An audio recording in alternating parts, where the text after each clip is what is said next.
Bugün izləyicimizin verdiyi sual üzərinə hansı qidaların qan azlığına yaxşı gələcəyi və hansı halda həmin qidalardan yesək belə qan azlığımızın düzəlməyəcəyi durumlar üzərinə danışırıq.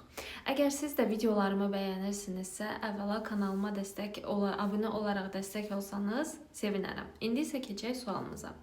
Deməli, əsasən substrat əksikliyinə bağlı olaraq, yəni qan yaranmasında iştirak edən fermentlərin və yaxud da vitaminlərin, elementlərin əksikliyinə bağlı olaraq ən çox görülən qan azlığı növləri dəmir çatışmazlığı, B12 vitamini çatışmazlığı və fol turşusu çatışmazlığı ilə əlaqədardır. Və bu durumlarda biz hansı tip qidalara üstünlük verə bilərik? Təbii ki, heyvani mənşəli qidalar həm dəmir, həm də vitamin B12 baxımından çox zəngindir. Belə ki, qırmızı ət, qaraciyər, yumurta, sarısı və ya ağı, hər ikisi də. Daha sonra paxlalı bitkilər olsun. Məsələn, bura nə